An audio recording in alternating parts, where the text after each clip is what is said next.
Friends, did you know that over 60% of your first-time clients are never coming back to your business again? They are going to your competition. That is so painful, and it doesn't have to be that way. That's where Maya comes in.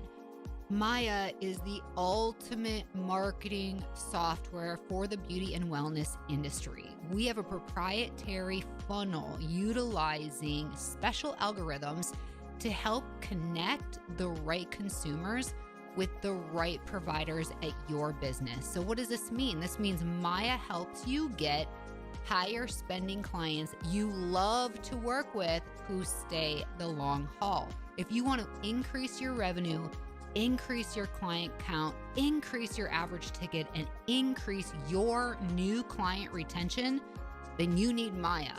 Go to the link in our show notes to get your demo of Maya set up. Or go to joinmaya, that's MYA.com, joinmaya.com, and see why over 500,000 consumers have trusted Maya and the businesses that we work with to find their perfect beauty and wellness pro. We have your back, we always will, and we promise you will love Maya. Thank you for joining me. Guess who I have here today?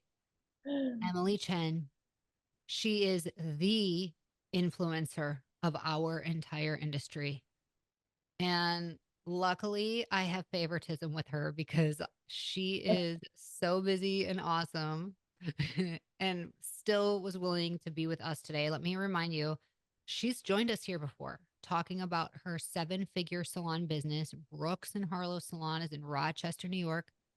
She is an ambassador with Goldwall. If you're following her, you already get it. There is something unique and special and different about the way she educates and is real and authentic and transparent with her community. And this is why her industry growth has exploded. And she's been a part of the top 25 influencers on Instagram among all industries out there. Without further ado, help me welcome the one and only Emily Chen.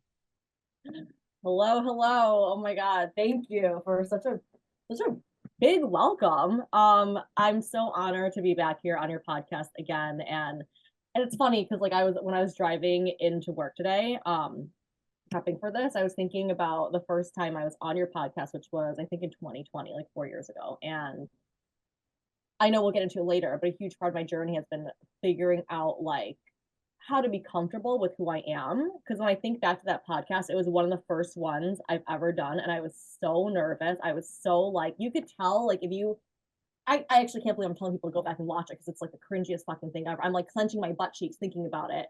Um, like I was so uncomfortable with myself. I was so scared to say the wrong thing or to say something that might offend someone or to say something that someone might not like that I said like nothing. It was so surface level and you could tell it was so uncomfortable. So here I am 4 years later, 5 years later, I can't math, whatever. It's like redemption. So I'm back on. So I'm really, really excited to be here and to talk about my journey. You have had an incredible J curve of growth where you made it through the toughest times of COVID, yes, but there's been such a shift in you. And like you said, like you are not a scared owner anymore or timid. When I did first meet you, I would call a questioner because you wanted to know every possible answer that could lead to doing things the quote unquote right way. And it's funny because when I follow you on social, it's not about there being a right way. Mm-hmm. And like the gold that you bring out is sometimes thinking outside of the box of what's considered the normal, typical path. Well, we'll get to that. Talk to me about, and all of us, about being a salon owner and how to balance how crazy it is to create content because the amount of content you put out and the quality, it requires attention. So how is that going for you? And what happened where you just said, this has got to become an area that I give a good amount of intentional attention to? I mean, I'm not gonna sit here and lie. Like it's been a roller coaster of trying to figure out ways to balance all of this. You know, all of this kind of came about so quickly in 2022. um, things just started rolling in, and it was really exciting. It still is really exciting. And then the team was really excited for me. And then at some point, we started to feel, or I think I started to feel it first, where I'm like, I feel like there's so much on my plate right now. I want to like give my attention to everyone and everything. And I just can't, right? Like between the salon and social media. And also at home, like my poor boyfriend, Mike, like never sees me or never saw me at that point. Um, so I might have talked about delegating a lot before, but I really had to like actually do the thing that I advise people to do and like delegate a lot more and learn how to really balance that. I did a lot more coaching, and even today, like I'm not going to say we have a perfect balance, but it's definitely we're like figuring it out and finding our way. But I had to take a step back from doing my regular clients behind the chair, and that was number one.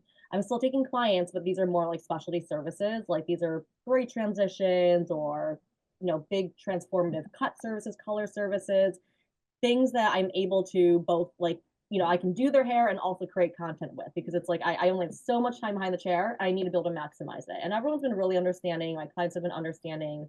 The team's been able to take on a lot of my clients, so that's helped a lot of people grow in the salon. And a lot of people on the team are just pitching in to help, like, where they can. And this whole journey has also created new opportunities for people on the team where I can bring someone with me or people with me to help assist during classes and shows. And then they get to meet, everyone I'm working with, and we get to build more connections. So it's been a whole journey. I feel like I could talk about this for like 5 hours, but we don't have that time today. No, it's all good because I think that people forget that you are unique in this sense that you aren't a solopreneur. You oversee a business and W-2 team members. That Yeah. is a different birdie. And what had called you to just be so passionate about that specific business model? So I have almost always worked in a commission salon. I rented for like 5 seconds one time, a couple months. But I've always loved the business model because I love the structure, the leadership. I like being able to come clock in, do my clients, clock out, leave all that shit at work, have like a support team booking my clients, have assistants, have PTO, benefits, health insurance. Like I loved all that shit. And I remember I was on another podcast the other day. I was talking about how, I started really young in this industry. I was like 18, and by the time I was in my early 20s, I was making six figures. And not six figures in revenue, right? Like not no, like six figures income. Like that was on my W2. And I just remember that moment opening it up and being like, holy shit, you guys, like this industry is so cool. It's so great. You can literally be a high school dropout like me. And if you work at it, you can make six figures at an employee-based salon and have a great job. I think the one controversial side of commission salons and things that I hear this a lot on Instagram is that sometimes like they have a reputation for being toxic, right? And that was like the big thing like a couple of years ago. I feel like a lot of people were talking about toxic commission salons online. I think it's died down a little bit because I think a lot of I don't know if it's just like now all these millennials like me are like opening up their own salons and trying to create the structure they had but without the toxicity. I don't know if that's it or what, but I think I'm seeing more and more commission salon owners who are prioritizing their team and mental health and just really trying to create a safe space for people to grow and prosper in a commission-based environment. And it's not to say that like rental situations are not good or sweets. Like I think you have to just figure out what works for you, right? And for people like me, I love commission-based salons. Therefore, I opened one because I want other people to have what I had, to have like this like great career, make a shitload of money and love their job and just have it be like easy for them, right? I mean, not easy, that's the wrong word, but you know what I mean. Yeah. Well, the support, there is Yeah, no better. Yeah. benefits All the things. or And way. I remember you kind of saying, exiting a salon that didn't have that great culture. What are just two things only that make Brooks and Harlow like this exceptional culture that outside of just you're going to make great money and have all of these added benefits, but you're going to also feel fucking exceptional working here. I can't believe I just said the F word. You bring out the best of me. I could be my real self with you. This is Oh so my great. No, it's god. good. If That's people so, really knew, right? I love Jesus and I swear sometimes every day. Okay. um Well, first, I like to say that we're like a high trust environment. It's not just something that we like say in our team handbook or whatever. It's there is a lot of trust here. Out of the 16 people that are here, all of us have keys to the salon. People can come in at any time when we're closed, open the door, whatever. If they want to come in and do their family members hair, they can. If they need something, if they need to change something in their schedule, they can. In a lot of commission salons that I'd worked in the past, you didn't have access to your book. You could look at it, you couldn't move things around, you couldn't put your own lunch in. And one of the reasons why, if I were to ask my boss, like, hey, why can't we do that? I might get an answer that sounds something like, well, if people just like book themselves all willy nilly, they're going to screw up the schedule. Or if I allow people to block themselves out, everyone's just going to leave early and not do and I'm like, I've always thought to myself, okay, if you're so afraid that if you open up the books, that people are going to instantly take advantage, why are those people on your team? Hmm. Why are they on your team? And if they don't know any better, then why have they not been coached? Right. So like with this high trust also comes high accountability, and both team members and also management and owners like myself are held accountable. I was like, I looked like I was late the other day because I had a meeting, okay, but like I didn't put it in the book. And I had people call me out on it. They're like, hey, like, where are you? Are you and like and I loved it. I responded with like, you know what? I love that you called me out on it because you held me accountable, and that's really important in this culture. I'm for that. Okay, so that's number one. That was a long-winded answer. Number two, I gotta think of two now. Okay. Well, you brought up trust and accountability. I counted that as two. Okay. Fair. I'm for that. So curious, you, like everybody else, you were on Instagram before things kind of shifted and you had a new purpose to the kind of content you were posting.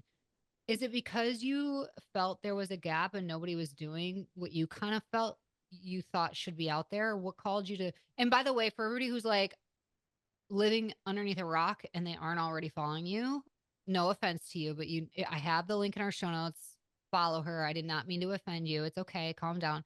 But you post content that could be like, don't do it this or think about doing it this way. You don't need to be stuck in this pigeonhole. It is so good. What drove you to make this and tell us what's the kind of content you feel like you make? Mhm. So if I'm not explaining it well, tell us. And then what drove you to do it? Okay, so I mean, the type of content that I make, well, let's start with like what drove me to do it. I've always been in a mentorship role at the salon. Like whatever salon I worked in, I was always the educational director. I always trained assistants, and I really, really loved doing that. Then I became an educator for a brand, right? And I just realized I liked seeing people have that light bulb moment. I thought it was really, really cool. And so when I got on Instagram and I started posting educational content, it was just kind of like a way to reach more people with this knowledge. And I'm like, I'm training people at the salon. Like, why not see if I can like, deliver this info to other people in the industry? And again, I've always felt really passionate about this industry and how life changing it is because it's changed my life. That I'm like, I just want everyone to like love and be successful in this industry. And then what drove me to the you can break the rules as long as you know the why sort of thing. I think that came with teaching, honestly, because I would get a lot of questions, not just online, but in real life from stylists. They would be like, "Well, I was always taught to do it this way. Why are you doing it this way?" And I'm like, "Well, that's a great question. Why? Why am I doing it this way?" Because rules are great for when you're learning and it gives you structure and something to follow. But if you learn the why behind the rule, which is what I think more important than the rule, then you will be able to learn how to use your critical thinking skills. You'll learn when it's okay to break that rule or when you should break the rule. Because these rules like hairdressing's gray. It's not black and white. So there will always be a time where you might not want to follow a rule to get the result that you and your client are going for. So I just thought that was really important. And also, I don't know, maybe it's just I feel like I started seeing a lot of posts online that start with hooks that say like, don't do it this way or you're gonna die. I mean, not that dramatic. So I was like, I didn't like that. I didn't like that black and white thinking. So now like I'll post hooks like that, but I'm being sarcastic. I'm like, if you get dents in your hair, no one will love you. You'll die alone. Like shit like that. And then I go into the why. I think it's interesting. I'll never forget this post. where people were trying to call you out and say, why would you teach all this for free? You're Mm. just going to help people do this and then they don't go to professional salons to do it or something like that. Tell me about that post and like your response to that. Yeah, like why would I post free education? All of our clients are gonna leave the salons and do their hair themselves at home. There will always be DIYers in every industry at all times, right? Like when you think about I think of myself and like my home stuff or like my yard, I will something breaks in the house, maybe I'll try to YouTube it and DIY it. And I know that I'm taking the risk when I do it. Sometimes it's successful and yay, I've fixed the washer. Sometimes I fuck it up and I make it even worse. And then I have to spend like 3 times the amount on a professional who comes in and says, why'd you do that? You made it worse. And I'll be like, shit, I know, I was taking a risk. Like people are the same way with hair, right? So the information's going to be out there. So number one, it's going to be out there. There will always be DIYers, right? And there will always be people looking for quality professional services. There, those people will always exist. And secondly, like one of the reasons why I started posting education, as I just said earlier, was to spread awareness and education and things like that. But also, I'm glad my clients see it. I like posting things and having my clients watch it so that they're more educated when they come in and they realize like why I can't take them blonde in one day when they have a black box dye on their hair, right? I started posting the how I did these giant gray transitions because part of me wanted my clients to see like how long it took, how much work it was, and why it's so damn expensive. So, I mean, there are many reasons why I continue to post free education and many reasons why I don't feel like it's a threat to our industry or our business. But these are some of the reasons why. Speaking of going gray in that transition, you only do specialty services, which is kind of brilliant in the sense that you can't really DIY that easily yourself. So that's also very strategic. But out of the specialty services that you still currently provide, what do you love the most? Oh, what I love the most. I don't know if I can say I love one thing the most. I love a big change. I love drama. So gray transitions, big color changes, big haircuts. I love all of that. I love it.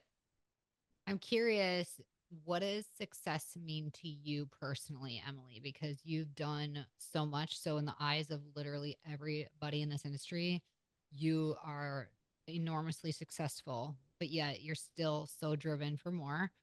What does success mean to you? It's so funny. My definition of success has changed so many times in my career. At first, in my early days, it was making 6 figures, making money, right? Like that would be if I made 6 figures, I will be successful, right? And I would grind and grind and grind to meet 6 figures, blah blah blah.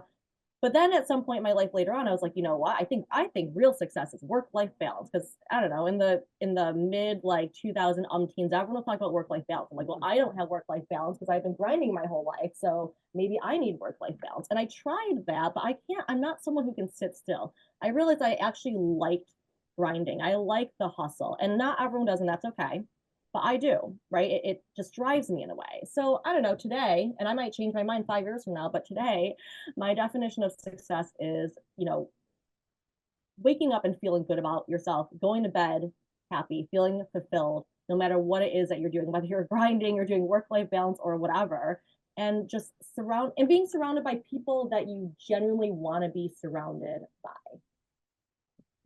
Well, Like I you said said, about going to myself. bed and feeling fulfilled, which I absolutely love, but you do oversee a lot between all the things with education and your team. What would be the thing that has or could keep you up at night? Things that could keep me up at night. I don't know. I'm just like COVID, all the trauma from all the trauma from 2020.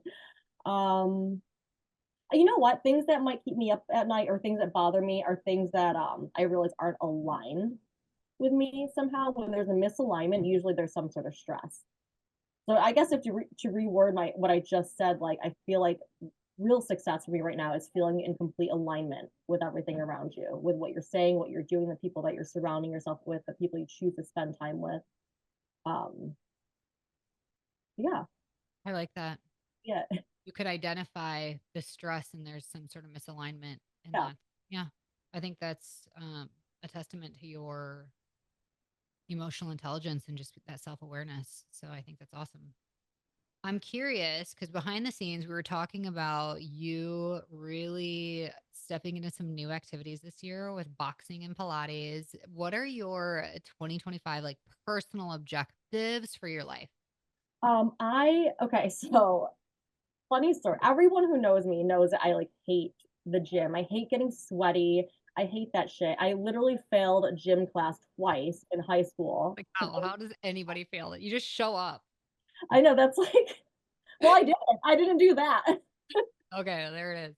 Yeah. So I don't know what possessed me. Like this year, I'm like, I want to feel healthy and strong. And I mean, not gonna lie, I want to be a little snatched too.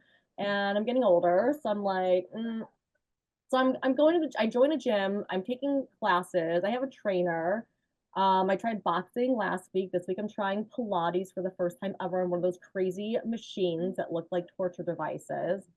And I'm learning that I actually enjoy some forms of working out. Like I love strength training. I love it. The thing that I fucking hate is cardio. Absolutely hate it. And that's why I felt like boxing was great because it like tricks you into doing cardio. And I need that. I need to be tricked into doing it because I won't do it willingly. But that's been my new thing. Just trying to, work out a little more Which healthier. I think is so awesome because strength is like a superpower. And I promise it makes everything else in your life better. Are there any other objectives from like a business or industry perspective that you're working towards this year? I mean, just spreading more education, just trying to reach as many stylists as I possibly can. So I'm on tour this year with Jacob Kahn and Ben White. We're teaching cutting classes, and Ellie Davis is going to be in some of these classes doing color. So we're doing that all year. I'm going to be teaching in Orlando with Babyliss, Hairbrain with 11. So just trying to get myself out there and getting myself in front of stylists and teaching and meeting people. It's just one of my favorite things to do. So I want to keep doing it. Well, I'm curious. You are surrounded by some of the best in the industry. Are there any specific people that you follow? And this doesn't have to be even within the industry. Like, who do you go to learn more and get better at your own craft, or just in business and life in general?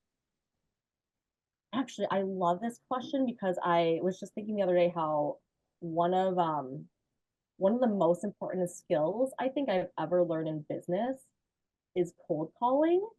And not in like the hey, your car's extended warranty is up sort of way, but in the if you need help in a certain area, whatever it is, just reach out to the people that are doing well in it and ask them if you can pick their brain. The worst they can say is no.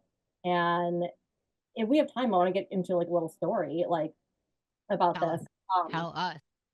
I learned this skill when I first started doing hair in like the early 2000s. And my boss was like, okay, you got to build your clientele.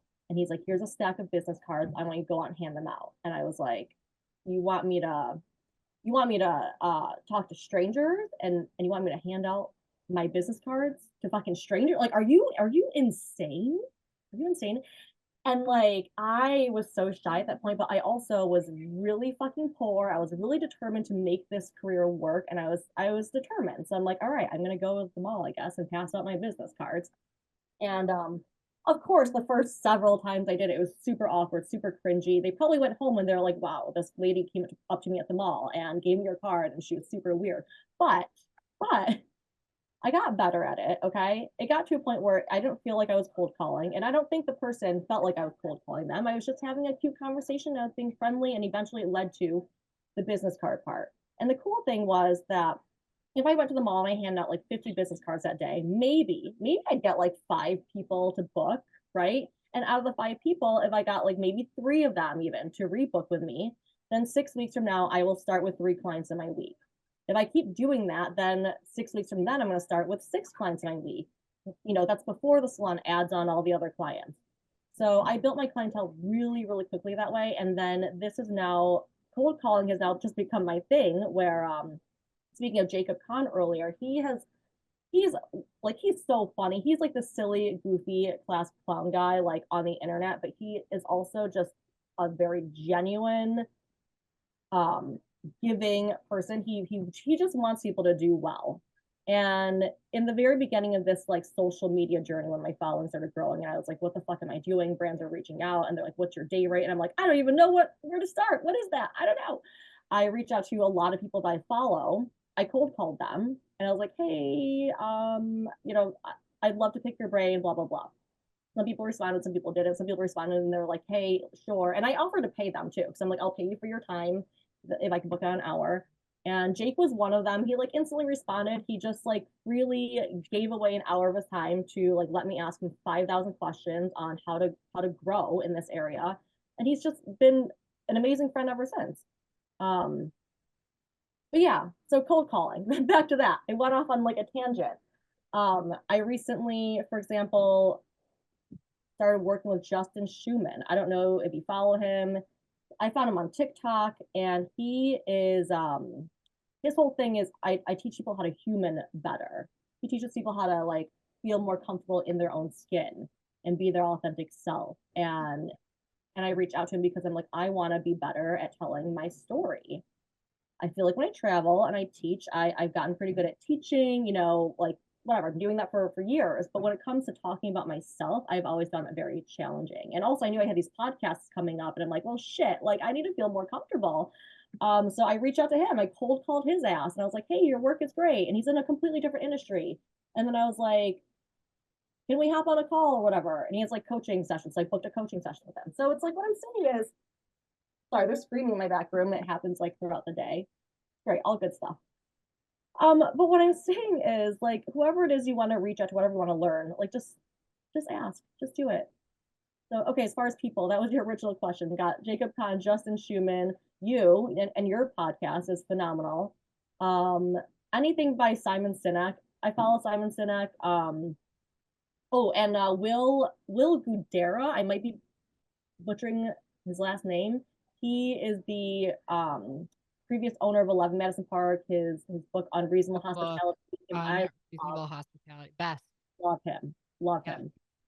Best Um, book for salons, I felt for to my 2024 reading list. That was like number if you have a salon or spa, this is the number one book for you.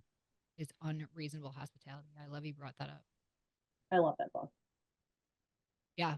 Well, you are on so many podcasts and you have a platform to use your voice. So please continue to educate and tell your story. I'm curious with all the conversations you've been having, is there something you wish you could say that nobody's given you the opportunity to do so? Is there a question you wish someone would ask? And what would that be? Like, I want to give you this opportunity. Like, what's on your heart? What message you really want to get out? Oh my God. Is there a question I wish someone would ask? Put me on the spot. Now I'm like having a brain fart.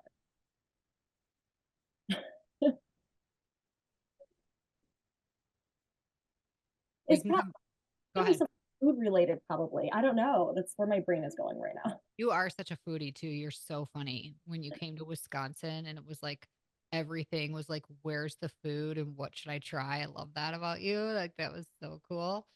Is Um, something you well, we talked about what success means to you. So I want to just have you share, this can be a great message for professionals listening who, whether they're in their first year or Mhm. they've been doing this for 50 years, what do you believe really are the things now in today's culture and environment? Like, what makes a hairdresser successful today? The willingness to put yourself in uncomfortable situations in order to grow. The willingness to be bad at something first so that you can be good at it later. And we see this a lot in newer stylists because they have no choice. They're new at everything. They must be bad at things. They must try things, fall flat on their face, take risks, make mistakes, fix them, blah, blah, blah. But as we grow in this industry, we get comfortable, we get confident, we start finding systems that work for us. The thing is, you're going to find these systems, but the world around you is going to keep changing and evolving. And today, it's changing and evolving at a faster pace than ever before. So if you're an old stylist, or I should say, a more seasoned stylist, I would really encourage you to remember what it was like being brand new and force yourself to learn new things. Force yourself into those uncomfortable, oh shit, holding my butt cheeks, like kind of like squeezing my butt cheeks, like trying to try this new thing. And yeah, and do it and be bad at it. If you're gonna be bad at it, like try it on a mannequin. Try it on like your mom, someone who will love you unconditionally. Whatever it is, but fucking try it and do it. And that's a must. It's not an option anymore. It is a must do. Yep. I love that. Would there be kind of any final words of wisdom or encouragement to piggyback that message? Because I feel like that message was pretty epic, and I 100% agree with you. Like, get out of your comfort zone. It's the only way you're going to grow and truly have a sustainable, thriving career. I love that. What would be some just final words for everybody listening today as they get excited to follow you and continue to stretch themselves? Um, Keep an open mind and continue to do things that scare the shit out of you. I love you so much. And I feel like you do that actually. Like you put yourself purposely in new, bigger, more challenging situations on purpose because you do want to see there's something deep in you. And we all have this, and you just need to own it. It's okay that you know you are capable for great things. Greatness is there. So don't shy away from your true potential. I see that in you. I love that about you. And I just am so thankful that you were here with me today. Oh, love you. Thank you. And Thank you. thank you all for joining us here week after week at Beyond the Technique. Please take a moment and leave us 5-star review wherever you're listening so that more people like yourself will discover Beyond the Technique, where we're here to change the way that you are supported in your business. Until next time, everybody, have an awesome day and stay strong.